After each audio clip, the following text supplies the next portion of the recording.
तो बच्चा पार्टी, आज की हमारी क्लास होने वाली है क्लास 10th की मैथमेटिक्स की, जिनमें हम सभी के सभी फार्मूलों को यानी सभी सूत्रों को कवर करने वाले हैं। ध्यान से समझिएगा और बाकायदा इसको प्रिपेयर करिएगा। और हाँ सुनिए, तुरंत लिखने की आदत मत बनाना, पहले इस वीडियो लेक्चर को शुरू से लेके अंत तक पढ़ लेना।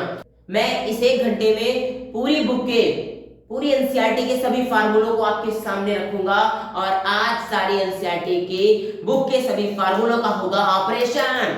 तो रेडी रहना और फोड़ना है, साथ में प्रिपेयर करते चलना। बस आपको करना क्या है, आप एकांत में बैठ चुके होंगे, बस अब आपको मेरे साथ इसको रिवाइज करना है, दोहराना है और बोलते जाना है। बोल बोल करके बाद में लिखने का काम करना, अभी नहीं। गलती मत करना, पूरे साल आपने गलती की है और अगर अब भी आपने मेरी बात नहीं मानी तो फिर पछताना होगा। तो बस बात सुनिए। तो हमारे पहले चैप्टर का नाम है वास्तविक संख्याएं। क्या होती है वास्तविक संख्याएं, कैसे इनको पढ़ेंगे, इनके बारे में ध्यान से समझते हैं। वास्तविक संख्याओं में हमारा सबसे पहला जो कॉन्सेप्ट आएगा वो है यूक्लिड विभाजन प्रमेय।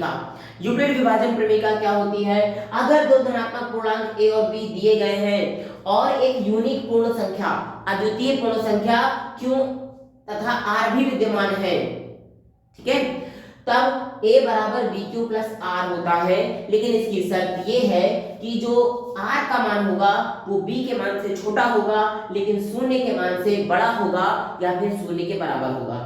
मतलब जो r का मान है वो ऋणात्मक नहीं होना चाहिए, r का मान ऋणात्मक नहीं होना चाहिए, तब वो इस फार्मूले को जो सेटिस्फाई करेगा a बराबर bq प्लस r, इसको बोलते हैं यूक्लिड विभाजन प्रमेय का।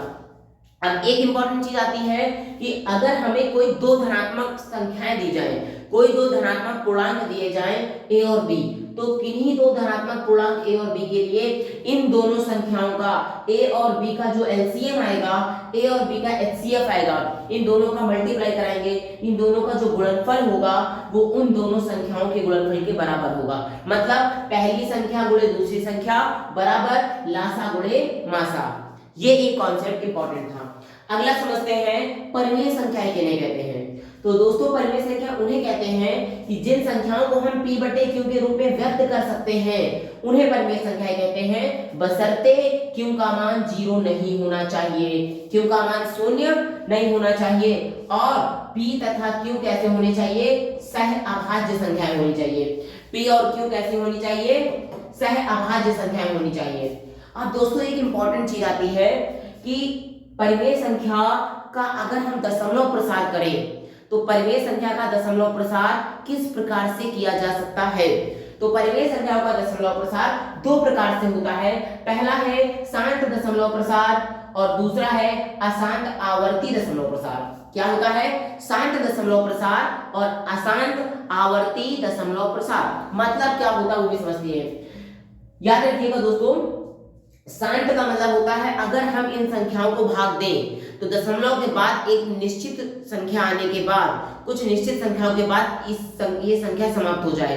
जैसे कहने का मतलब, मान लीजिए अगर हमें क्या करना है, मान लीजिए मैंने 11 में भाग दिया है 2 से, तो 2 से हमने क्या किया, 2 पंजे 10 माइनस किया 1 आया, जैसे 1 आया दशमलव लगाया और 0 बढ़ाया, ये हो गया 10, फिर 2 पंजे 10 और आप देखिए नीचे क्रॉस आ गया, पूरा खत्म। इसका मतलब ये क्या हो गई, शांत दशमलव प्रसार, क्योंकि इसके बाद हमारा क्वेश्चन आगे नहीं सॉल्व होगा।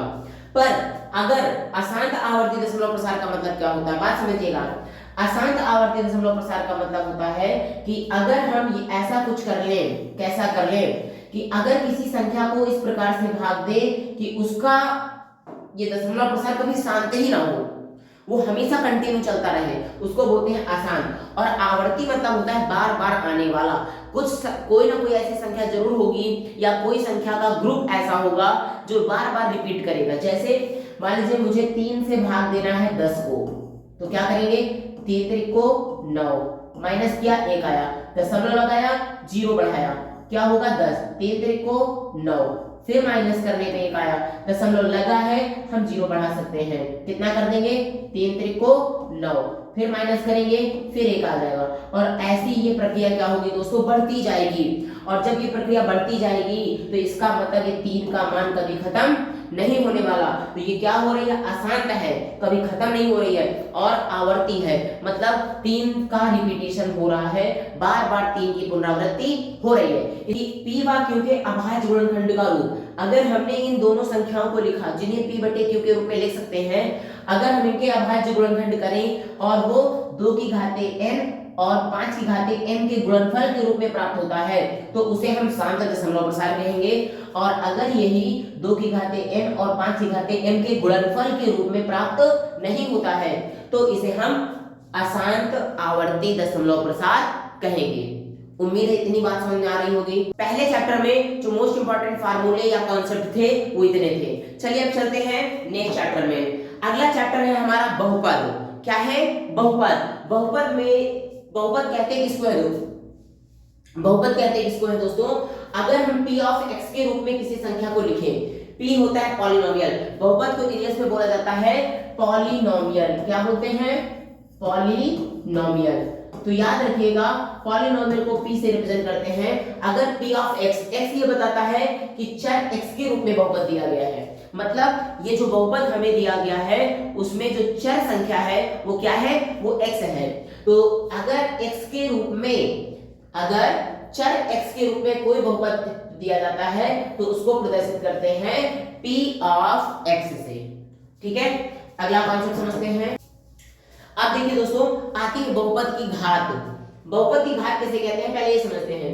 बहुपद p ऑफ x में x की उच्चतम घात, यानी कि x की जो सबसे मैक्सिमम पावर होती है, सबसे बड़ी घात होती है, महत्तम घात होती है, उसे हम बहुपद की घात कहते हैं। शब्दों को ध्यान से समझिएगा, मैक्सिमम, उच्चतम, अधिकतम, महत्तम, ये शब्द आते हैं। तो अगर ऐसी घात होती है जिनमें मतलब x की घात जो सबसे मैक्सिमम होती है उसे ही हम बोलते हैं बहुपद की घात। और अगर दोस्तों x की उच्चतम घात 1 आ जाए, क्या आ जाए, x की उच्चतम घात अगर 1 आ जाए तो उसको हम रैखिक बहुपद बोलते हैं। अगर x की उच्चतम घात 2 आ जाए तो उसे हम द्विघात बहुपद कहते हैं। और अगर x की मैक्सिमम जो घात है वो 3 आ जाए तो उसे हम लोग त्रिपद, तो हम उसे त्रिघात बहुपद कहते हैं। नाम से पता चल रहा है, एक घात में रैखिक बहुपद, द्विघात में द्विघात बहुपद और 3 घात में त्रिघात बहुपद। ये हो गया। अब अगला देखिए जो इंपॉर्टेंट कॉन्सेप्ट आता है, यदि किसी बहुपद का एक बात और समझिएगा दोस्तों, अगर हमने कोई द्विघात बहुपद बनाया है, कौन सा, अगर हमने द्विघात बहुपद बनाया है तो इसका जो व्यापक रूप होता है वो होता है ax square plus bx plus c। ये द्विघात बहुपद का व्यापक रूप होता है। अगर इस रूप में है तो द्विघात होगा, और हमारे सिलेबस में इसके बारे में बहुत ही डिटेल में समझाया गया है। तो याद रखिएगा, अगर हमारे पास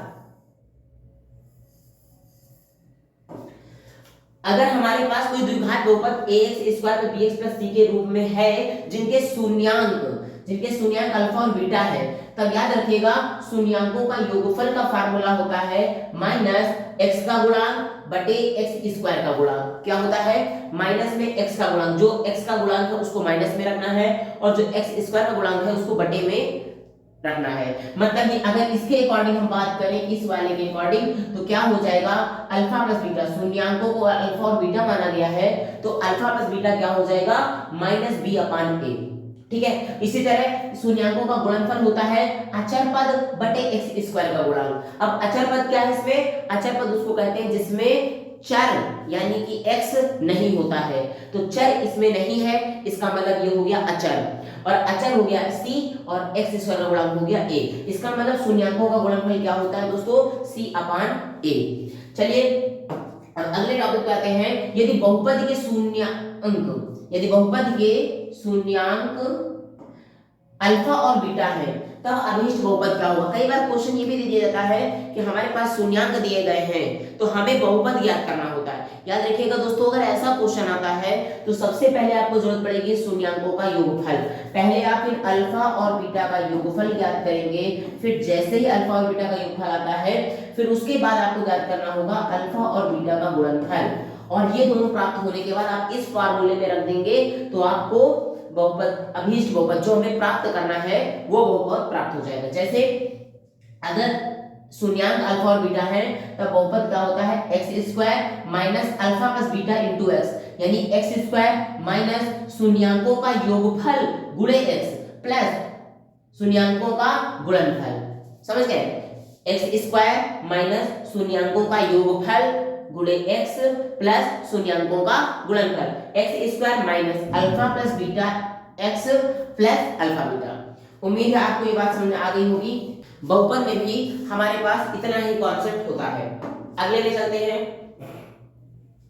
बहुपद में एक इंपॉर्टेंट चीज आती है दोस्तों, थोड़ा ये समझा देते हैं, विभाजन एल्गोरिथम क्या होती है। विभाजन एल्गोरिथम कहते हैं अगर हमारे पास दो पॉलिनोमियल है, यानी दो बहुपद है, एक बहुपद p ऑफ x और दूसरा बहुपद g ऑफ x है, जहां g ऑफ x का मान शून्य नहीं है, मतलब दूसरा बहुपद जीरो नहीं है, तब क्या होगा, जिस प्रकार अभी आपने सिंपल सा पहला वाला कॉन्सेप्ट पढ़ा था यूक्लिड विभाजन एल्गोरिथम, बिल्कुल उसी से मिलता जुलता है। तब p ऑफ x को हम ले सकते हैं g ऑफ x गुणे q of x plus r of x। कैसे समझेंगे जरा देखिए। मान लीजिए हमारे पास भाजक के रूप में g ऑफ x दिया गया है, तभी कहा गया g ऑफ x का मान जीरो नहीं होना चाहिए। अगर भाजक उसको कहते हैं जिससे भाग दिया जाता है। जैसे आपने पढ़ा है, अगर इस तरीके से कोई संख्या लिखते हैं, मान लीजिए 2 हमने लिखा, 2 में 10 से भाग दिया, 2 पंचे कितना 10 संख्या है, 10 में हमने 2 से भाग दिया तो 2 पंचे कितना आता है 10, और ये कैंसिल हो जाता है। इसका मतलब जिस संख्या से हमने भाग दिया वो होती है भाजक, जिस संख्या से भाग देते हैं वो भाजक, जिस संख्या में भाग देते हैं वो भाज्य। जो हमारा आंसर आता है वो होता है भागफल, और जो नीचे आंसर प्राप्त होता है उसको कहते हैं शेषफल।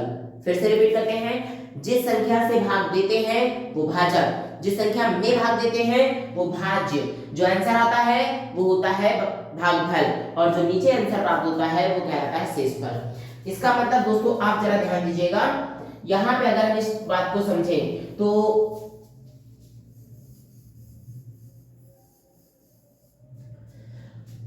अगर हम इस बात को समझने की कोशिश करें तो यहाँ पे हमारे पास g ऑफ x हो गया भाजक, p ऑफ x हो गया भाज्य, जो इसका आंसर आया q ऑफ x वो हो गया भागफल, और जो r ऑफ x है वो हो गया शेषफल।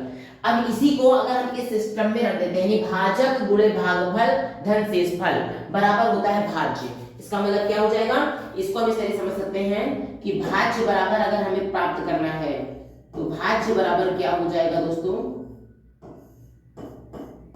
भाज्य बराबर भाजक गुणे भागफल, ये आपने बहुत छोटी क्लास में पढ़ा होगा, भाजक गुणे भागफल धन शेषफल। तो ये जो प्राप्त हुआ हमें, ये क्या कहलाता है, यही कहलाता है हमारे पास विभाजन एल्गोरिथम। तो अब आते हैं अपने तीसरे चैप्टर, जिसका नाम है दो चर वाले रैखिक समीकरण युग्म। युग्म का मतलब होता है जोड़ा, मतलब जब हम दो समीकरण बनाएंगे, दो चर का मतलब उसमें x भी होने चाहिए, उसमें y भी होने चाहिए। जैसे आपने कुछ क्वेश्चन पढ़े होंगे 2x इस टाइप में, 2x plus 3y equal to 5, suppose करिए ऐसा क्वेश्चन कोई पढ़ा है। फिर दूसरा पढ़ा है 4x plus 9y equal to 11, something ऐसा क्वेश्चन। तो आपने देखा होगा हमारे पास दो वेरिएबल्स हैं, यानी दो चर हैं, एक चर हो गया x और एक चर हो गया y। दो चर होने की वजह से हमारे पास अनजान राशियां कौन सी हैं, दो चर ही हो गए। तो याद रखिएगा दो चरों को सॉल्व करने के लिए हमें दो मतलब जो है एक युग्म चाहिए, दो समीकरण एटलीस्ट चाहिए ही चाहिए।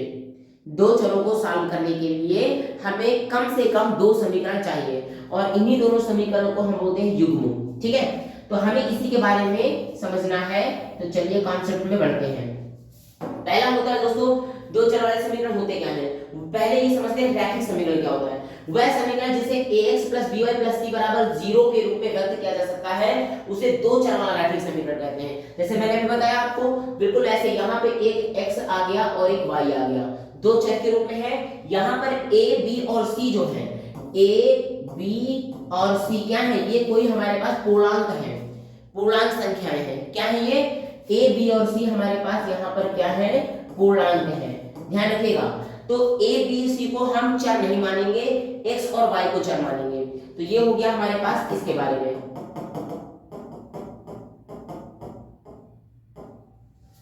तो वह समीकरण जिसे ax plus by plus c बराबर 0 के रूप में व्यक्त किया जा सकता है, उसे दो चर वाला रैखिक समीकरण कहते हैं। अगला है इंपॉर्टेंट इस पे ग्राफ जब आप बनाओगे तो सभी दो चर वाले रैखिक समीकरण को सरल रेखा द्वारा निरूपित करते हैं। अगर टू वेरिएबल वाला दो चर वाला हमको कोई रैखिक समीकरण मिलता है तो हम उसमें एक लाइन यानी उसको एक सीधी रेखा के द्वारा प्रकट करते हैं। यहाँ पे देखिए मैंने कुछ बताया भी है, अभी एक्सप्लेन करते हैं। यदि दो सरल रेखाओं के समीकरण क्रमशः a1x + b1y + c1 = 0 है और a2x + b2y + c2 = 0 है, इस प्रकार से हमारे पास दो समीकरण हैं, तब तीन महत्वपूर्ण शर्तें आएंगी। क्या होती हैं? तब अगर ये कहा जाए दोस्तों कि प्रतिच्छेदी रेखाएं होने की शर्त या संगत युग्म होने की शर्त या अद्वितीय हल होने की शर्त। अद्वितीय मतलब यूनिक हल, यानी केवल और केवल इकलौता सॉल्यूशन, एक ही सॉल्यूशन आएगा, एक ही हल होगा। तब इस कंडीशन में a1 और a2 का अनुपात b1 और b2 के अनुपात के बराबर होगा, अर्थात a1/a2 = b1/b2 होगा। और इस स्थिति में प्रतिच्छेदी रेखाओं में इस प्रकार से हमको ग्राफ प्राप्त होगा, यानी जो हमारे पास ग्राफ बन के आएगा वो इस प्रकार से रहेगा। दूसरा है अगर कोई रेखा संपाती है या संगत युग्म की है, संपाती रेखाओं या संगत युग्म या अपरिमित हल होने की शर्त, जिसके अनगिनत हल हो सकते हैं, तो उस कंडीशन में शर्त होती है a1/a2 = b1/b2 = c1/c2। और यहाँ पे देखिए दोस्तों होता क्या है, एक ही पॉइंट से कई रेखाएं जाती हैं, मतलब यहाँ की कोई एक रेखा इसी के ऊपर, इसी के ऊपर, इसी के ऊपर, इसी के ऊपर, बहुत सारी रेखाएं इसी के ऊपर जाती रहेंगी। जब एक ही के ऊपर रेखाएं जाती हैं तो इनको हम लोग बोलते हैं संपाती रेखाएं। क्या बोलते हैं? संपाती रेखाएं, ठीक है। और अगला है समांतर रेखाएं। समांतर रेखाओं की शर्त या असंगत युग्म होने की शर्त, दोनों ऊपर के देखिए, ऊपर के दोनों संगत युग्म थे, लेकिन ये वाला असंगत है, असंगत युग्म है। और सबसे बड़ी बात, इसका कोई हल प्राप्त नहीं होगा। तो इसकी शर्त क्या होती है कि a1 और a2 का मान, जो अनुपात का मान होता है, a1/a2 का मान b1/b2 के बराबर होगा, परंतु c1/c2 के बराबर नहीं होगा। इसका मतलब इस स्थिति में हमको समांतर रेखाएं प्राप्त होती हैं। पहले समीकरण इसके लिए भी हमें समांतर रेखा प्राप्त होगी, पहली रेखा ये मिल गई। दूसरी जो रेखा है, दूसरा जो व्यापक समीकरण है, उसके लिए हमको ये वाली रेखा प्राप्त हो जाएगी। बात समझ आ गई? चलिए नेक्स्ट में आते हैं। इसके बाद एक कॉन्सेप्ट बहुत आता है, धारा और नाव का कॉन्सेप्ट। धारा और नाव क्या होता है दोस्तों, ध्यान रखना, अगर जिस दिशा में नाव चल के जा रही है, इन दोनों स्थितियों में ध्यान रखना है कि इनमें नाव की चाल जो होगी धारा की चाल से अधिक होगी। नाव की चाल धारा की चाल से क्या होगी? अधिक होगी। तब के लिए क्या होगा, अगर नाव की चाल जिधर है, धारा की चाल भी उधर ही है, जिस दिशा में नाव जा रही है, बात समझिएगा, जिस दिशा में नाव जा रही है अगर उसी दिशा में धारा भी चलेगी, तो दोनों में जो ये हो गया अनुकूल परिस्थिति। और अनुकूल परिस्थिति में दोस्तों हम क्या करते हैं, दोनों की चाल को, दोनों की स्पीड को जोड़ देते हैं। क्या करते हैं? दोनों की स्पीड को जोड़ देंगे। पर अगर विपरीत चाल आ जाए, मतलब नाव इस दिशा में जा रही है और नाव इधर जा रही है और धारा इधर जा रही है, नाव इधर जा रही है और धारा इधर आ रही है हमारी तरफ, तो एक उधर एक इधर, एक इधर एक इधर, ऐसा अगर आ रही है तो ये प्रतिकूल परिस्थिति होती है। कौन सी परिस्थिति होती है? प्रतिकूल। और प्रतिकूल परिस्थिति में दोनों की स्पीड को माइनस कर देते हैं। क्या कर देते हैं? दोनों की स्पीड को माइनस करेंगे, घटा देंगे। और किससे घटाना है? अधिक वाले से कम वाले को घटाना है। उम्मीद है बात आपको समझ में आ गई होगी। अगले चैप्टर का नाम है द्विघात समीकरण, यानी कि क्वाड्रेटिक इक्वेशन। क्वाड्रेटिक इक्वेशन क्या होती है दोस्तों? क्वाड्रेटिक इक्वेशन के बारे में समझते हैं। ax² + bx + c = 0 के रूप में समीकरण को द्विघात समीकरण कहते हैं। मतलब जैसे अभी आपने पढ़ा था द्विघात बहुपद, है ना, तो द्विघात बहुपद में अगर हम बराबर में 0 और लगा दें तो ये बन जाएगा द्विघात समीकरण। अर्थात द्विघात समीकरण का व्यापक रूप क्या होता है? इसी को हम द्विघात समीकरण का व्यापक रूप कहते हैं। दैट मीन्स कि अगर किसी समीकरण को, या जो समीकरण ax² + bx + c = 0 के रूप में लिखा होता है, बशर्ते x² का गुणांक शून्य नहीं होना चाहिए। मतलब अगर x² के साथ में जो संख्या लगी होगी a, अगर ये 0 हो जाएगी तो ये पूरे पद को 0 कर देगी। और अगर ये पूरा पद 0 हो गया तो ये तो रैखिक समीकरण, घात में 1 बचा, और अगर घात 1 बचेगी तो ये तो रैखिक समीकरण युग्म बन जाएगा ना। इसलिए ध्यान रखना है दोस्तों कि x² का जो गुणांक है वो 0 नहीं होना चाहिए, ठीक है। और यहाँ पे एक बात और समझना है, शून्यांक जो होते हैं वही मूल कहलाते हैं। अब शून्यांक और मूल होते क्या है समझिए, मैंने सब कुछ लिखा दिया। द्विघात समीकरण को हल करने पर आपको कुछ नहीं करना, बस ध्यान से समझते जाना है। हर एक पॉइंट को मैंने लिखा है, आपको पहले पूरा वीडियो लेक्चर को फिनिश करना है, फिर आपको नोट करना है। लिख जरूर लेना, यकीन मानो फार्मूले आपको अगर आएंगे तो आधा मैथमेटिक्स का पेपर आपके हाथों में है, आधा मैथमेटिक्स का पेपर आपके कमांड में रहेगा। ध्यान रखना, शून्यांक या मूल होते क्या है, कोई दिक्कत नहीं, बताता हूं। आप अगर ना जब शून्यांक की बारी आई, जब इसको बहुपद के रूप में हम बात करते हैं, बहुपद के रूप में, तो वो शून्यांक कहलाते हैं, पर अगर समीकरण के रूप में बात करते हैं तो वो मूल कहलाते हैं। ठीक है, कहने का मतलब द्विघात, अब होते क्या है, द्विघात समीकरण को हल करने पर जो x के मान प्राप्त होते हैं, आपने कोई द्विघात समीकरण लिया, उस द्विघात समीकरण को हल किया, मान लीजिए आपको दो मान प्राप्त हुए, जैसे पहले वाले में था ना अल्फा और बीटा, उसी प्रकार जो दो मान प्राप्त होते हैं वो मान किसके होते हैं, x के, किसके होते हैं, x के वो मान होते हैं। तो x के जो मान प्राप्त होते हैं उन्हीं को क्या बोलते हैं, चाहे तो शून्यांक बोलिए या तो मूल बोलिए। द्विघात समीकरण के उसमें हम लोग उसको मूल बोलते हैं।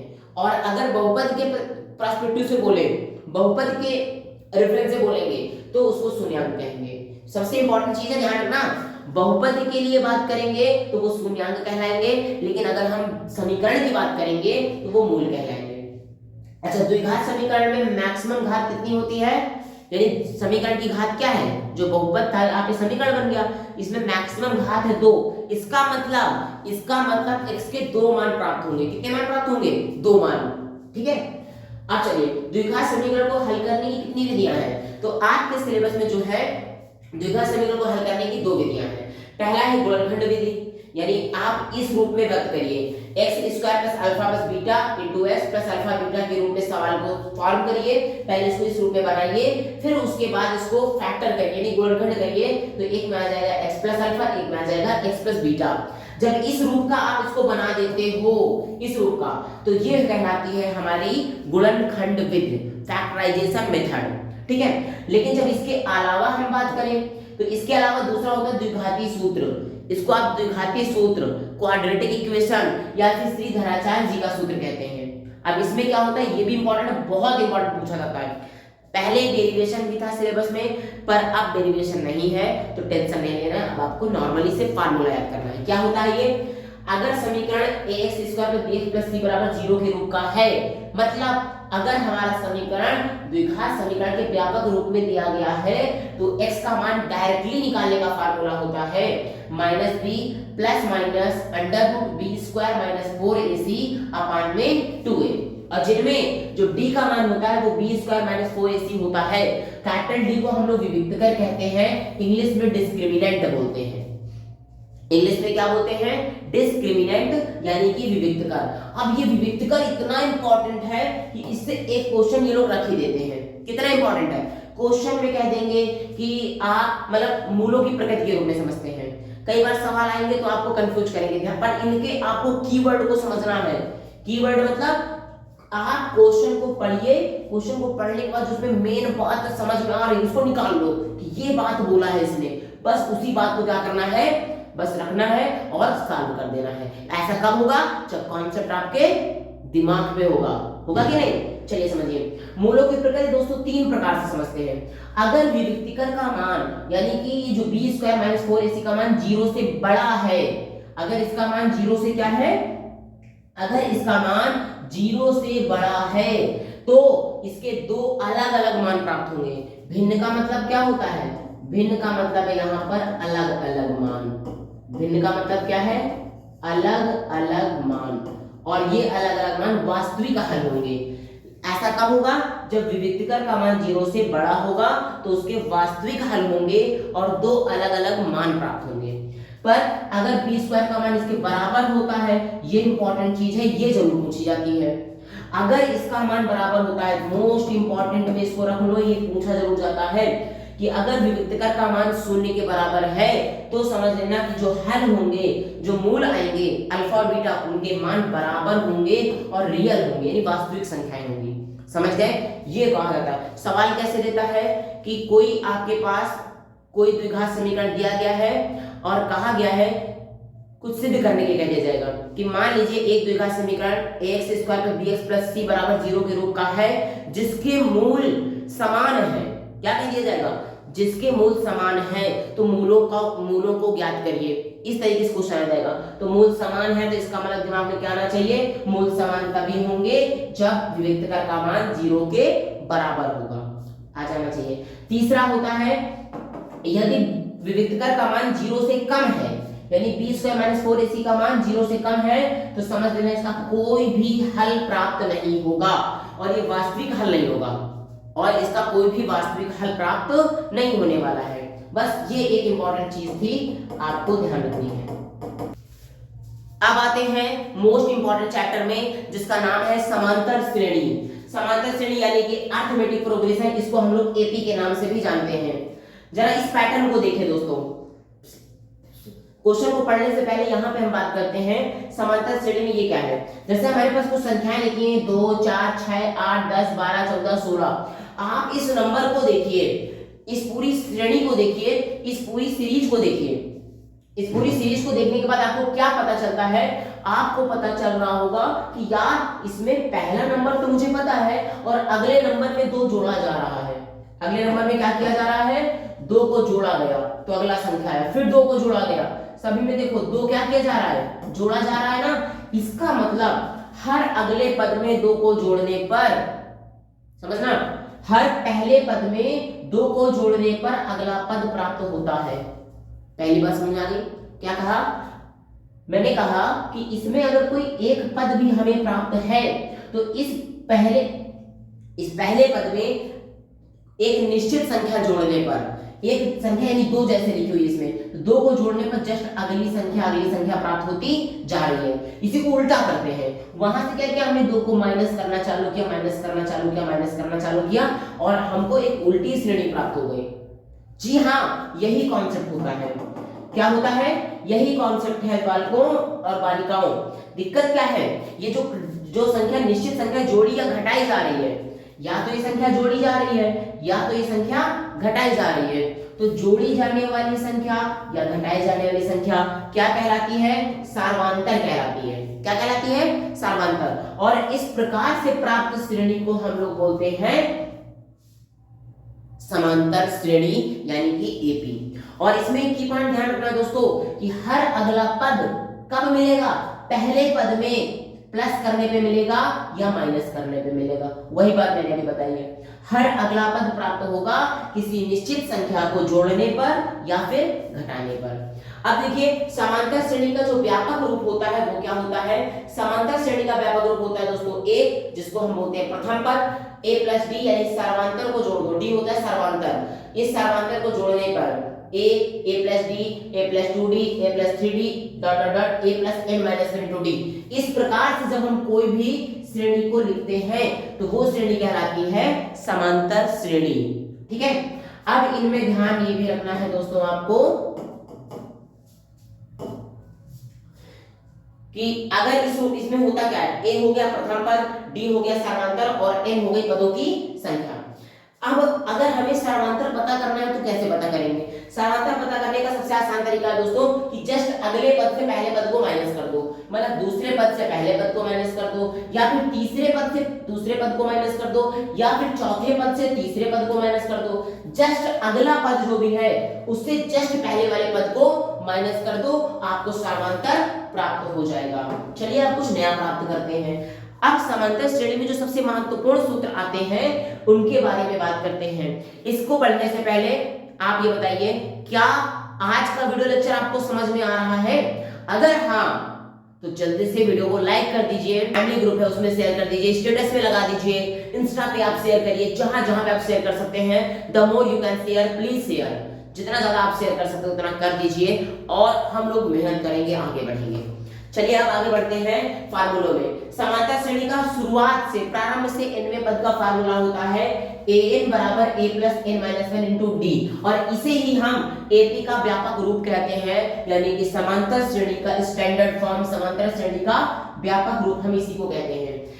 समांतर श्रेणी का प्रारंभ से nवां पद क्या होता है? an बराबर a + n - 1 * d, और अंतिम पद क्या होता है? अंतिम पद होता है इसका l बराबर, अंतिम पद लास्ट टर्म को बोलते हैं l से प्रदर्शित करते हैं, और l का मान होता है a plus n minus 1 into D. Formula same है, बस नाम अलग अलग है। फिर देखिए समांतर श्रेणी का अंत से nवां पद, यहाँ पे ध्यान रखना, अंत से, ये वाला कहाँ से था, प्रारंभ से था, शुरुआत से, और ये वाला अंत से। कैसा हो गया, पहले वाला तो शुरुआत से उधर से आना है, और ये वाला इधर से आना है। अगर प्रारंभ से nवां पद है तो ये फार्मूला यूज होगा, और अगर अंत से nवां पद है तो ये फार्मूला यूज होगा l minus n minus 1 into D, जिनमें मैंने आपको बता दिया ये सब होते क्या है।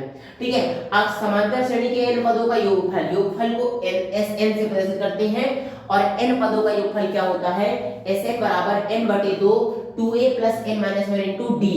ये इस फार्मूले का यूज दोस्तों आपको कब करना है, जब हमें प्रथम पद a और सर्वांतर d दिए जाए। कब इसका यूज करना है, जब हमको प्रथम पद a और सर्वांतर d दिए जाएंगे, तब हमें इस फार्मूले का यूज करना है।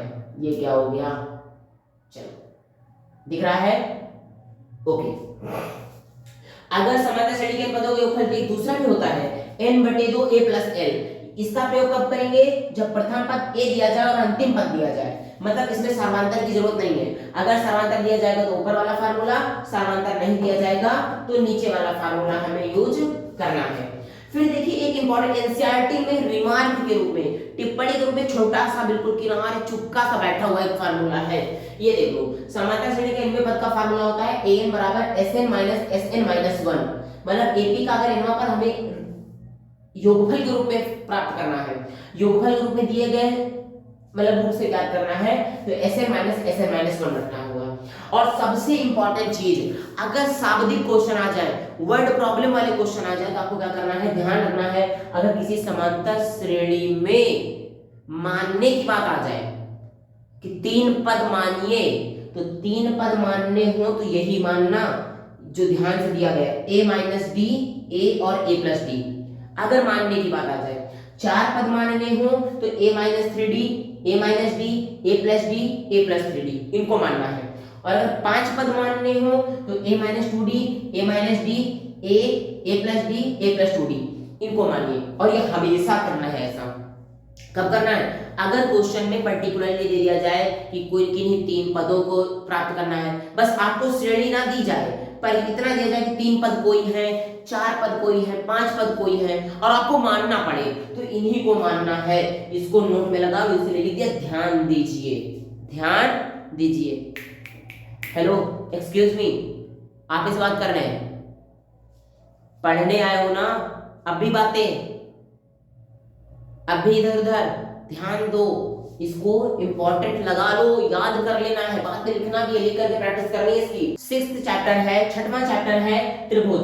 त्रिभुज में जो मेन टॉपिक है वो मैं बता रहा हूँ। त्रिभुज में सबसे पहले एक प्रमेय आती है जिसका नाम होता है आधारभूत समानुपातिकता प्रमेय, जिसको थेल्स प्रमेय कहते हैं। क्या नाम है, एक बार फिर से बोलिए मेरे साथ बोलो, आधारभूत समानुपातिकता प्रमेय, आधारभूत समानुपातिकता प्रमेय, जिसको थेल्स प्रमेय के नाम से भी जाना जाता है। Basic proportionality theorem, Thales theorem, इसको शॉर्टकट में बीपीटी कहते हैं। क्या कहते हैं, बीपीटी, बेसिक प्रोपोर्शनैलिटी थ्योरम। होती क्या है समझिए, अगर किसी त्रिभुज की एक भुजा के समांतर, अगर किसी त्रिभुज की, ये कोई त्रिभुज हो गया, ठीक है, इस त्रिभुज की किसी एक भुजा के समांतर, ये भुजा इसके समांतर, एक भुजा के समांतर 2 अन्य भुजाओं को भिन्न भिन्न बिंदुओं पर प्रतिच्छेद किया जाए। इस वाली भुजा के समांतर इसके अलग अलग बिंदुओं पर प्रतिच्छेद किया जाए, एक यहाँ पे और एक यहाँ पे प्रतिच्छेद किया जाए, और करते हुए एक रेखा खींची जाए, तो ये अन्य 2 भुजाओं को एक ही अनुपात में विभाजित करती हैं। तो क्या करती है, ये भुजा इसका अनुपात सेम रहेगा और इसका अनुपात सेम रहेगा, मतलब इसका और इसका जो अनुपात होगा वो इसके और इसके अनुपात के बराबर होगा। मतलब देखो कि AD बटे एक BD का मान, AD ये हो गई, देखना AD वाली भुजा ये हो गई, ये AD हो गई, AD भुजा और BD भुजा, इसका अनुपात ले लो और इसका अनुपात ले लो, इनका जो अनुपात है वो इस वाले के अनुपात के और इस वाले के अनुपात के बराबर होगा, अनुपात मतलब बटे में। अच्छा, क्या केवल इतना ही होता है? तो ये भी बता देता हूं, ध्यान से सुनो।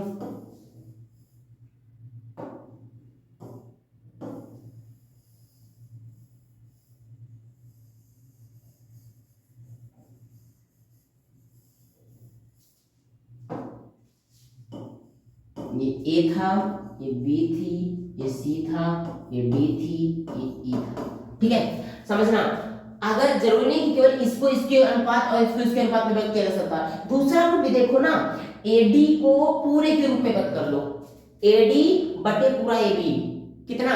एडी बटे पूरा एबी, एडी बटे पूरा एबी। तो उससे इसको ले लेना, एई बटे पूरा एसी, मतलब थोड़ा पूरा, थोड़ा पूरा, थोड़ा पूरा, थोड़ा पूरा, ये हो गया। ठीक है, इसको उल्टा कर लो, नीचे वाला थोड़ा पूरा, नीचे का थोड़ा पूरा, और बटे इसको नीचे थोड़ा, ये हो गया, ऊपर वाला हो गया पूरा ए बी, ये रख लिया। इस तरह इसका नीचे का थोड़ा और ऊपर का पूरा, मतलब ये ईसी हो गया और ये एसी हो गया। समझ गए? बेसिक प्रोपोर्शनैलिटी थ्योरम बीपीटी बस इतना कहती है। क्या कहती है कि अगर किसी त्रिभुज की एक भुजा के समांतर दो भुजाओं को भिन्न भिन्न बिंदुओं पर प्रतिच्छेद करते हुए एक रेखा खींची जाए, तो ये रेखा क्या करती है? तो ये रेखा अन्य दो भुजाओं को एक ही अनुपात में विभाजित करती है। और मोस्ट इंपॉर्टेंट, बस इसमें एक चीज और आता है जिसका रिवर्स भी पूछ लिया जाता है, तो विलोम आपको समझ में आ जाएगा इससे मिलता जुलता। चलिए नेक्स्ट की ओर बढ़ते हैं।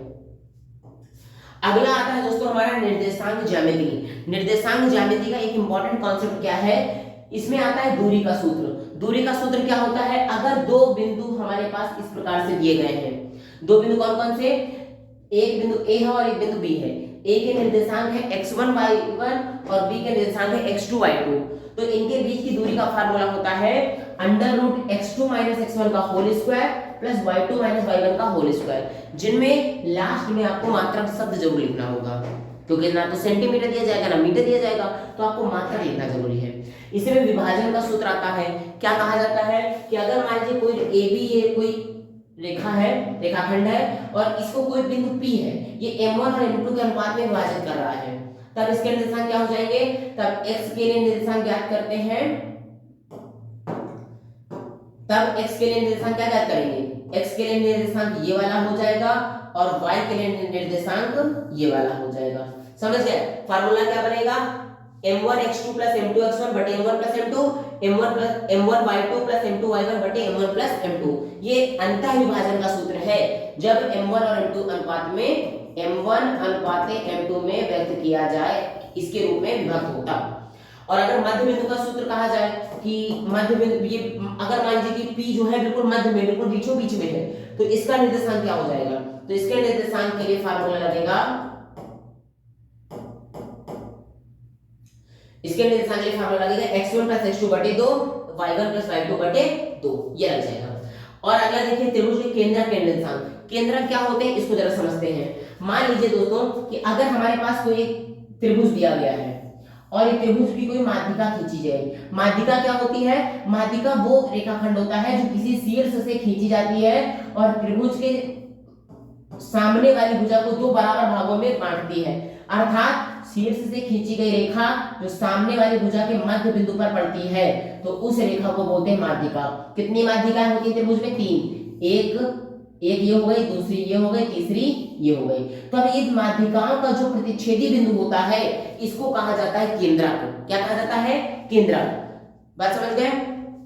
किसी त्रिभुज के माध्यिकाओं के प्रतिच्छेदी बिंदु को उसका केंद्रक कहा जाता है।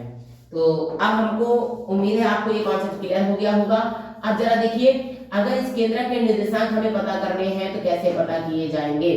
तो इसके निर्देशांक हो जाएंगे x1 + x2 + x3 बटे 3, y1 + y2 + y3 बटे 3। ये कैसे होता है? अगर मान लेते हैं ये कोई बिंदु A है हमारे पास, ये बिंदु B है और ये बिंदु C है। ध्यान देना, A के निर्देशांक है x1, y1। क्या है इसके निर्देशांक? x1 y1। B के निर्देशांक है x2, y2 और C के निर्देशांक है x3, y3।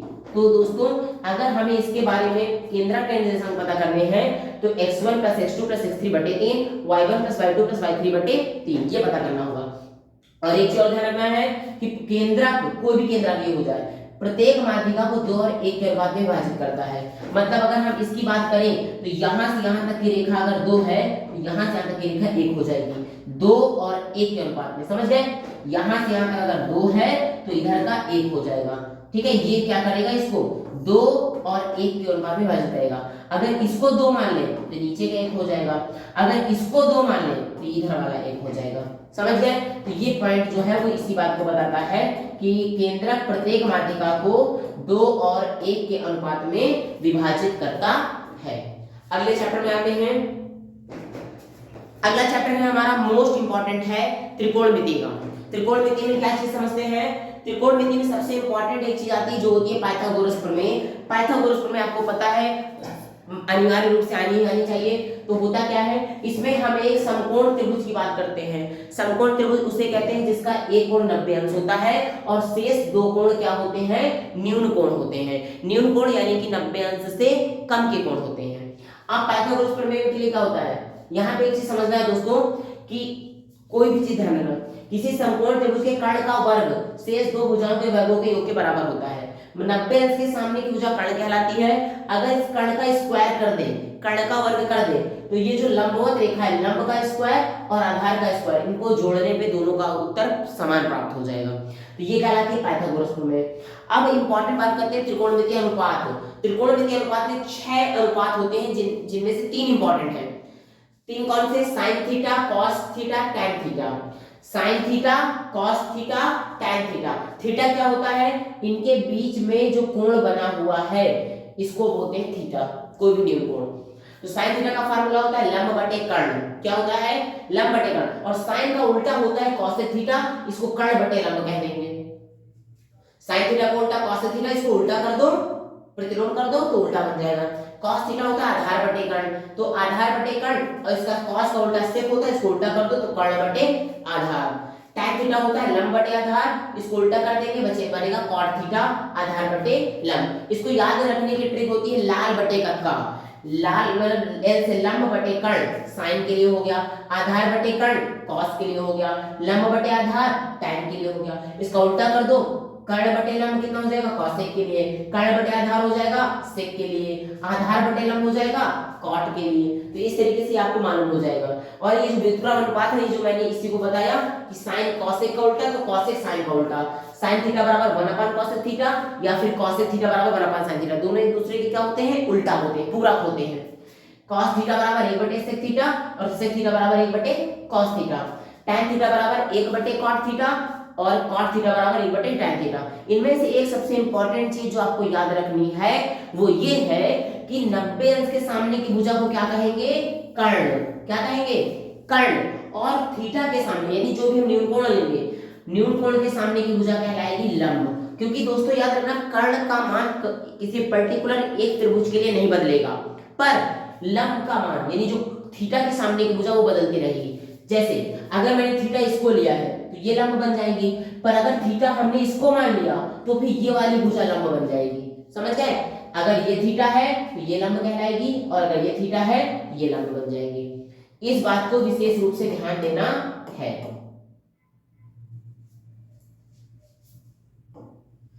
चलिए अब नेक्स्ट टॉपिक में आते हैं। अब त्रिकोणमिति में एक इंपॉर्टेंट चीज ये भी आती है दोस्तों कि इसकी टेबल आप कैसे प्रिपेयर करोगे। तो इसके टेबल को आपको याद करना है। जैसे साइन थीटा आप याद रखना, साइन का मान याद रख लो। साइन के लिए क्या रखोगे, 0 रट लो, रटना तो है क्योंकि टाइम बहुत नजदीक है पेपर का, इसे ध्यान रखो। 0 1/2 इसे याद रख लो। क्या रखोगे, 0 1/2 1/√2 √3/2 1, इतना याद कर लो। सीरियल से साइन करिए। ये होगा 0 अंश का मान, 30 अंश का मान, 45 अंश का मान, 60 अंश का मान, 90 अंश का मान। 0 30 45 60 90, 0 30 45 60 90, 0 30 45 60 90, इनके लिए मान हो गए सीरियल से। अब इनका मान क्या होगा, 0 1/2 1/√2 √3/2 1, इस तरह आ जाएगा। ये हो गया साइन के लिए मान, साइन दिया है। अब cos के लिए करना है, इसको उल्टा कर दो, उसको पहले रख दो 1, इसको इधर रख दो, √3/2 इसको यहीं पे रख दो, 1/√2 1/2 को यहाँ रख दो और 0 यहाँ रख दो। मतलब जो ऐसे चलेगा इसमें उल्टा कर देना है, cos में ऐसे चल जाएगा, ठीक है। तो cos के लिए आ गया। अब इससे इसको भाग दे दो, इस तरह इनको भाग दे दोगे, देखो 0 0/1 0 होता है, अब 2 से 2 कट जाएगा, बचेगा 1/√3, ये टाइम का मान आ जाएगा। √2 से √2 खत्म, 1/1 यानी 1 का मान आ गया, इसके लिए आ गया। यहाँ पे 2 से 2 खत्म, √3/1 यानी केवल √3 आ गया। और 1/0 का मान होता है नॉट डिफाइंड यानी कि परिभाषित नहीं, तो ये वाला हो जाएगा इसके लिए मान। उम्मीद है बात आपको समझ में आ रही है। तो इस तरीके से टेबल आप कर लो। और जैसे फिर आपको प्रतिलोम आपने पढ़ाई है कि tan का उल्टा होता है cot, इसको उल्टा कर देना, अंश को हर में और हर को अंश में कर देना।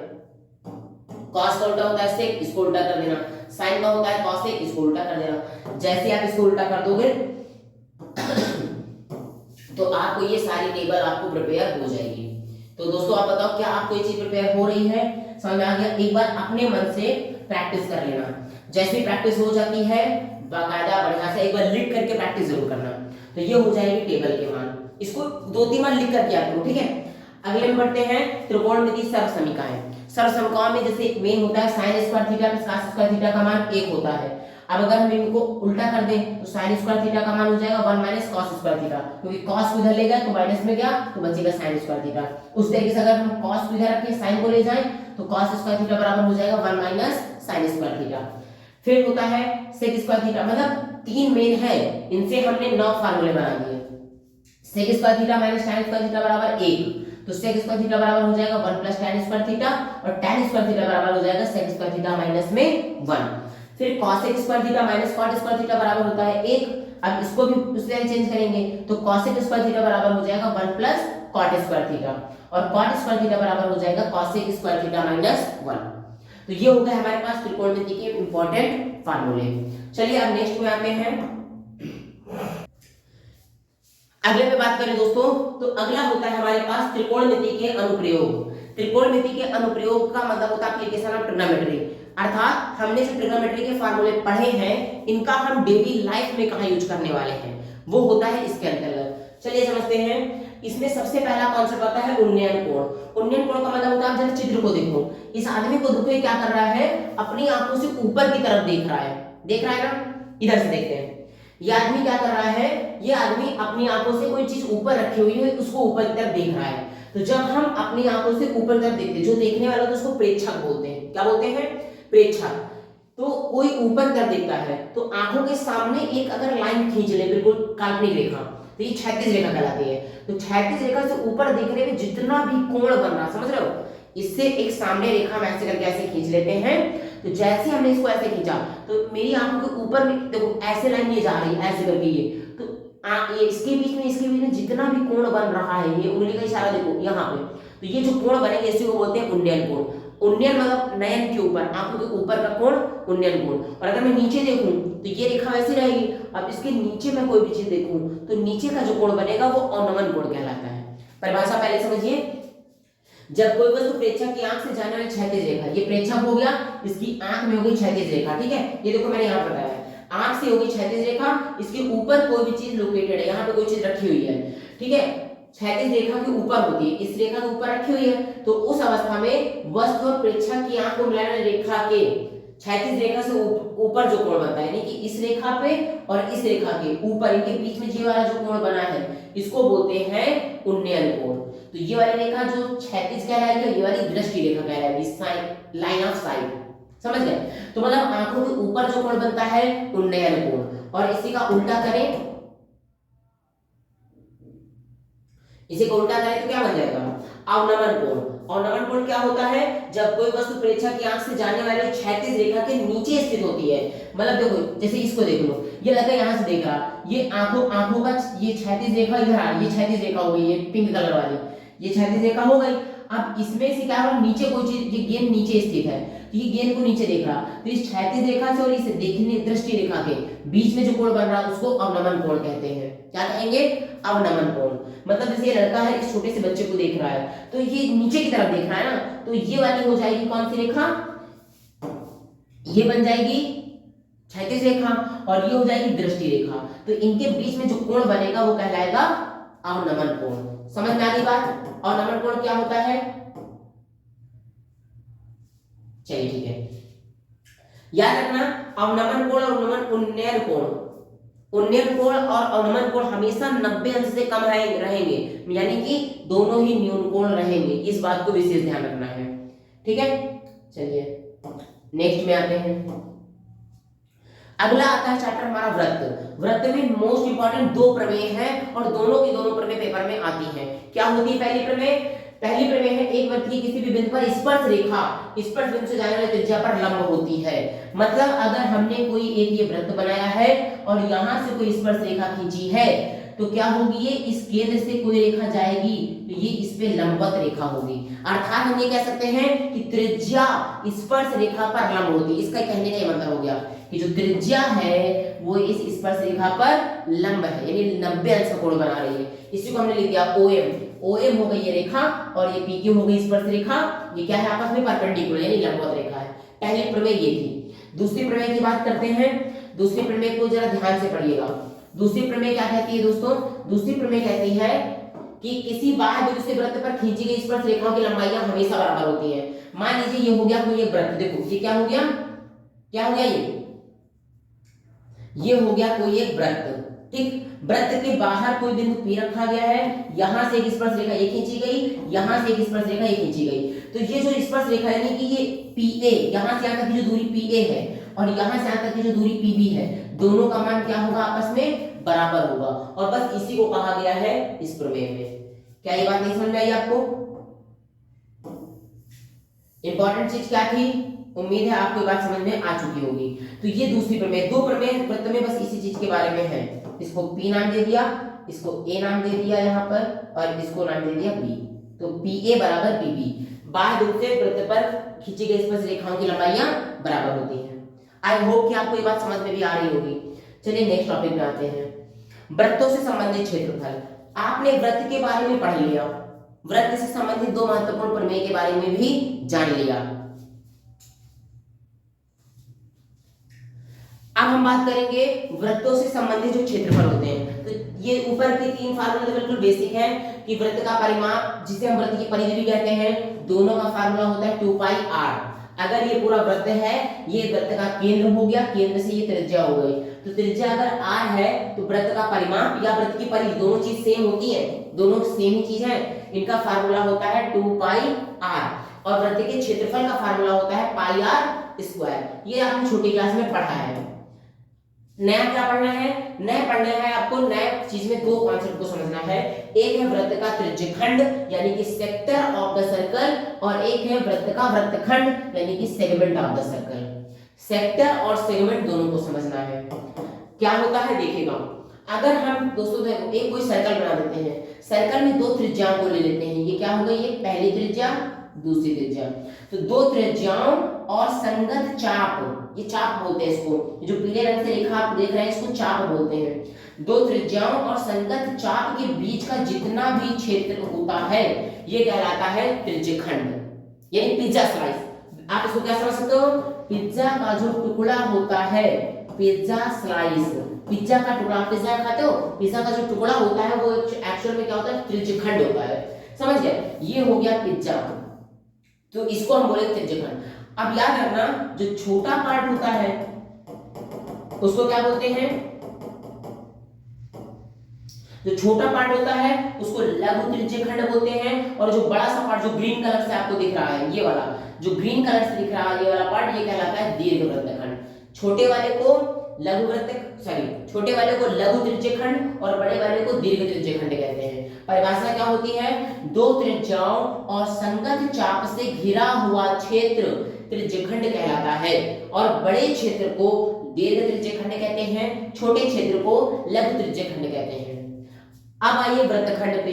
तो याद रखना, ये होती है कोई एक जीवा। वृत्त की जीवा वृत्त को दो पार्ट में विभाजित करती है। ये हो गई वृत्त की जीवा। जैसे आप सेब लीजिए, सेब को चाकू से काटिए, तो जिस जगह से सेब कटता है उस जगह को आप जीवा मान लीजिए।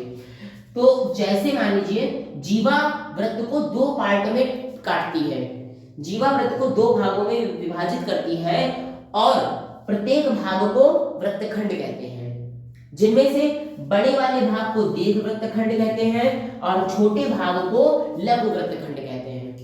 ये कॉन्सेप्ट था इसमें वृत्तखंड के बारे में।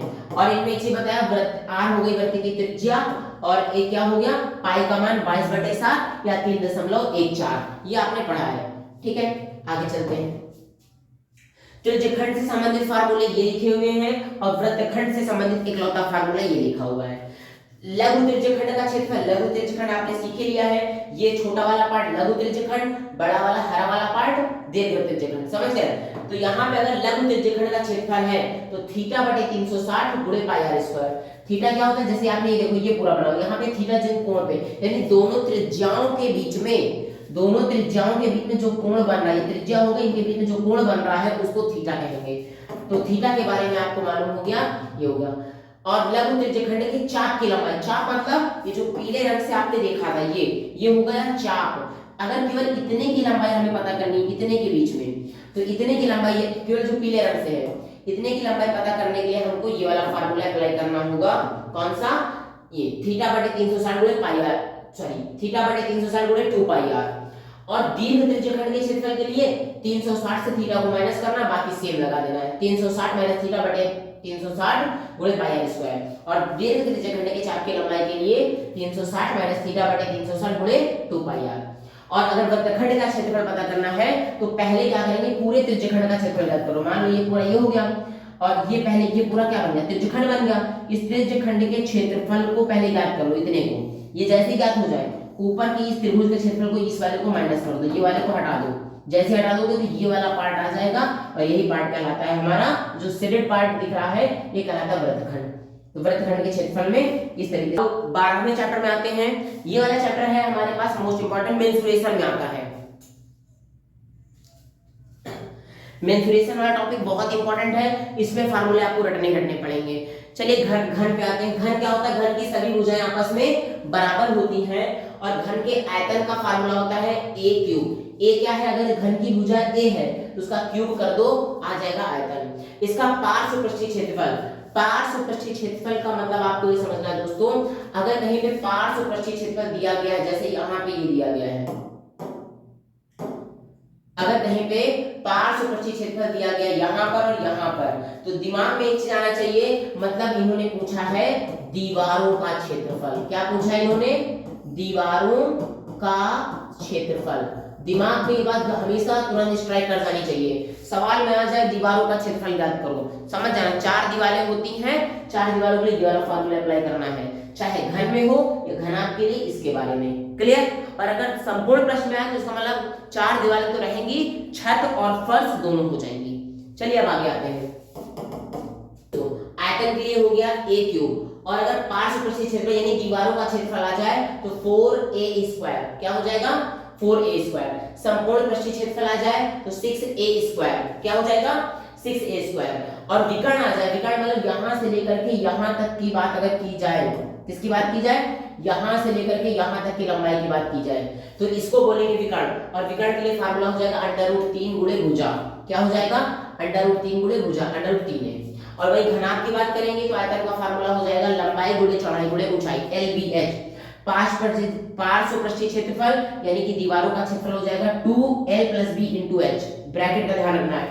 संपूर्ण पृष्ठीय क्षेत्रफल हो जाएगा 2lb + bh + hL। और इसके लिए विकर्ण यानी यहां से लेकर के मान लो यहां से हमको यहां से यहां तक बनाना है, तो इसके लिए विकर्ण का फार्मूला हो जाएगा √l² + b² + h²। तो ये हो जाएगा हमारे पास घनाभ के लिए। अब आती है बेलन में। बेलन के लिए आयतन होता है πr²h, वक्र पृष्ठीय क्षेत्रफल होता है 2πrh और संपूर्ण पृष्ठीय क्षेत्रफल होता है 2πrh + r। ये हो जाएगा इसके लिए फार्मूला। नेक्स्ट में आते हैं, नेक्स्ट है हमारा गोला। गोला के लिए फार्मूला क्या होता है, गोला देखिए, गोले के आयतन का फार्मूला होता है 4/3 πr³ क्यूब होता है इसमें। और इसका वक्र पृष्ठीय क्षेत्रफल, वक्र मतलब गोला, गोला याद रखना दोस्तों, गोले के लिए वक्र पृष्ठीय क्षेत्रफल और संपूर्ण पृष्ठीय क्षेत्रफल दोनों सेम होते हैं। वक्र पृष्ठीय क्षेत्रफल और संपूर्ण पृष्ठीय क्षेत्रफल क्या होते हैं, दोनों समान होते हैं, तो इस बात को ध्यान रखना। लेकिन अर्धगोले में ऐसा नहीं होगा, अर्धगोले का आयतन होता है 2/3 यानी 4/3 का आधा हो जाता है 2/3 πr³। लेकिन वक्र पृष्ठीय क्षेत्रफल, वक्र पृष्ठीय मतलब होता है केवल ये वाला पार्ट, इतने का, तो ये हो जाएगा 2πr²। और संपूर्ण पृष्ठीय क्षेत्रफल में ये तो रहेगा ही रहेगा, साथ में ये वाला पार्ट भी हो जाएगा, ठीक है। तो इसलिए ध्यान रखना, इसका फार्मूला हो जाएगा 3πr²। संपूर्ण पृष्ठीय क्षेत्रफल 3πr² और वक्र पृष्ठीय क्षेत्रफल 2πr²। आते हैं शंकु के बारे में। शंकु का फार्मूला होता है आयतन, शंकु के आयतन का फार्मूला होता है 1/3 πr² h। और वक्र प्रस्थ होता है पाई आर एल। एल क्या होती है? एल होती है तिर्यक ऊंचाई, एच होती है लंबवत ऊंचाई, आर होती है त्रिज्या, और वक्र प्रस्थ का फार्मूला होता है पाई आर एल, और संपूर्ण प्रस्थ क्षेत्रफल का फार्मूला होता है पाई आर एल प्लस आर। और एल का मान ज्ञात करने के लिए क्या करेंगे? एच का इसको अंडर रूट के अंदर क्या करेंगे? Under root H square plus R square. तो दोस्तों यहां तक रही आपकी क्लास। आज मैंने मोस्ट इंपॉर्टेंट टॉपिक के बारे में नहीं, आपके सभी फार्मूलों को पूरा कवर कर लिया है। अब आपको ध्यान रखना है कि बाकायदा इसका रिवीजन बेहतर करना है, आपको इसको प्रिपेयर करना है। मैं आपको इसके हैंड रिटन नोट्स जो मैंने लिखे हैं, इनके पूरे नोट्स में आपको नीचे एक लिंक प्रोवाइड कर दूंगा टेलीग्राम चैनल की, तो टेलीग्राम चैनल की लिंक में आप जाकर के उसको डाउनलोड कर लीजिएगा। तो चलिए बढ़िया से पढ़ते रहिए, सीखते रहिए, और हाँ शेयर जरूर कर दीजिएगा। और लास्ट में बोलूंगा, अगर आप नए हैं या मेरी वीडियो में पहली बार आ रहे हैं, नहीं देखा पहले, तो सब्सक्राइब कर दीजिए और दोस्तों को बता दीजिए कि कम बैक हो चुका है, अब बारी है आपकी। All the best.